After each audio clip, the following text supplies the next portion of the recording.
This griddle costs $200, and if it actually replaces your stovetop, it might be worth every penny. But if it smokes up your kitchen, cooks unevenly, or splatters grease everywhere, it's just an expensive way to ruin breakfast. So I tested the Ninja Sizzle XL to find out, and there's one thing that did frustrate me with it. But first, let's start with what you actually get for $200 and whether it feels like it's worth that much straight out of the box. Okay, first impression, this thing is huge. Here's how it compares to a large coffee machine. So if you've got limited counter space, this might frustrate you right out of the box. Here is the grill attachment that it comes with, and here is the griddle. Now, at least one of these can slot right into the machine at all times, which it's as simple as it looks to place either of them in. You just kind of lay it on the top here. There, it locks into place. On the bottom of the Sizzle, it does have a grease tray as well to catch the grease and help you with cleanup afterwards. And then the only other thing that it comes with is the recipe book. So it's pretty straightforward. So yeah, it feels solid. It seems pretty easy to use. And right now, as I mentioned, the only limiting factor is the counter space. Now let's take a look at the controls, because one of the big selling points is its precision cooking. So after turning it on, you get this LED display right here, and you see the low blinking right there. So if you want to keep it simple, you can keep it in this low, medium, high mode and just turn the dial over here, which swaps between those three default settings, so you don't have to choose the temperature. Or you can go ahead and click the mode button. It switches it to custom temperature, and then you can use the dial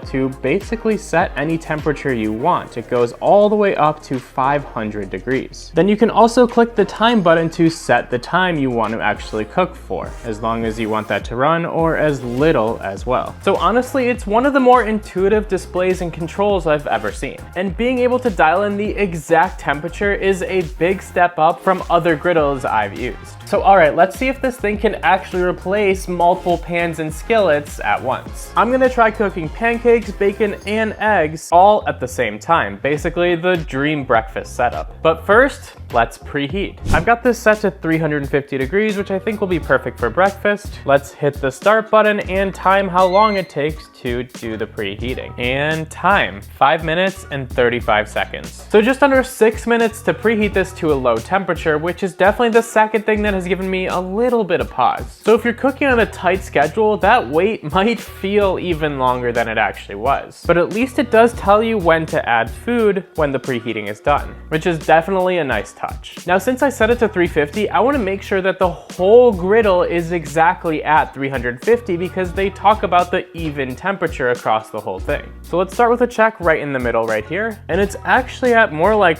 400 degrees in the center here, and in the corners down here, we're more at like 375. And all the way in the bottom left corner, we're in like the 360 to 370 range, although I've kept it open now for a second, so it could have been 375 too. But definitely about 30 degrees warmer in the center there. So it's not perfect with its temperature, but it is in the rough range that you set it to. So I'm gonna get this sprayed with a little bit of avocado oil across it, as they recommend. And now let's get cooking and see how that does, the most important thing. Starting with our pancakes over here. Let's get a second one kind of in the middle here. These are definitely bigger pancakes, but just how I like them. Couple slices of bacon on the back over here to save room for our eggs. And then let's get those eggs cracked into here. Maybe just one egg will fit perfectly. So it can definitely fit a good amount of food. Maybe not 3 pans worth, but I could probably fit more if I organized a little better. These pancakes feel ready to flip, and they definitely feel like they're non-stick, which I like. Let's see if they cooked evenly. Beautiful, it's a perfect golden brown across the whole pancake. And our second pancake test. Beautiful, again, perfectly even across those pancakes. Let's get our egg flipped as well to see the bottom of that, and not too bad. Definitely a little bit more golden in some places, but I probably should have left it another minute or two. And the bacon's coming along slower than everything else, but that was definitely a bit expected. And look how well done that bacon looks on our first flip here. That's definitely looking perfect, and again, really evenly cooked. Now, of course, when you're all done cooking, you've got all of the grease left over, especially if you cooked bacon like I did. You can kind of just just push it down the center right there, and it's all gonna get caught in that grease tray, so that cleanup of the actual griddle here is much easier. And I also wanna see, now that it's been cooking for 5 to 10 minutes total, is it still roughly 350 degrees across the whole griddle? And starting with a check of the center, yeah, it's keeping its heat up pretty well. We're maybe 15 degrees lower right there than when we started. And weirdly, on the edges there, it's actually maybe even a little bit warmer than when we started. It's still about 380 all the way across the edges. Now the corner where the bacon was is a little bit cooler, more like 340, but overall, I think it maintained its heat really well. And honestly, for a countertop griddle, I'm impressed with how well it cooked everything at the same time. And here is all the grease that grease tray caught, which is gonna make cleanup just so much easier. Now it's time for the big test. Let's see if this thing can actually sear a steak and give you those grill marks. Because if it can't, the grill mode's kinda pointless. The grill is preheated and my steak is nice and seasoned. Let's get it on there. Oh yeah, you hear that sizzle? Just what you want to hear. And I'm curious to see if the lid covers all the smoke. And I see a tiny bit of smoke coming through the holes, but for the most part, the lid contains it pretty well. And through both of our tests, you can see the lid has also done a really good job of catching all of the grease that's splattering. I think it's now time for a flip test. Fingers crossed for those grill marks. It's been about 3 or 4 minutes on this side so far, and look at that.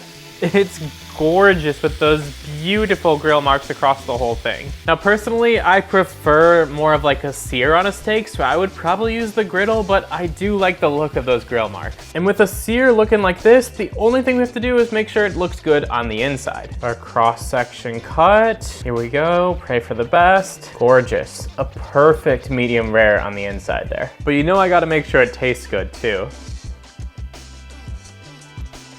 Oh yeah, of course. Can't go wrong with the steak. I will say, like I said before, I wish I had that griddle sear instead of the grill one, but if you want the grill marks, it didn't let me down at all. So I wasn't sure it was gonna be successful, but that's a legit sear, and the inside is exactly where I wanted. So if you live in an apartment or can't use a full grill, I think honestly this is a game changer for you. But let's talk about cleanup, because if this thing's a pain to deal with after cooking, honestly, I'm probably not touching it ever again. So as you saw earlier, the main thing to clean up is the grease tray, and while it's not too bad because it does pull out, making it pretty easy to wash inside of there, you do have to make sure you do it every time or this thing's gonna get pretty gross pretty quickly. Now the griddle and grill are both non-stick, so just a little bit of hot water and some soap should clean this off pretty easily. You can see this is just a wet paper towel and it's doing most of the job on its first pass here. And then last up is the lid, which you saw how much grease it's been catching through the whole thing. And the best part about the lid is that it's actually fully removable. If you get it at the right angle here, you can pull it right out to make cleaning it significantly easier. So all in all, if you don't let stuff sit too long, cleanup's pretty quick, and that removable lid is absolutely a game changer with it. So is this thing actually worth $200? Let's break it down. If you want a smokeless grill or griddle that lives on your counter, cooks evenly, and can actually handle full meals, this is a solid pick, especially if you're in a small place or an apartment. But if your counter space is tight or a 7-minute preheat sounds like a deal breaker to you, you're probably better off sticking with a non-stick pan and a skillet. When Ninja originally released the Ninja Sizzle, the smaller version of this product with a lot less features, honestly, I reviewed that one as well, so if you want to see the comparison between the two, you can check out that original review right here.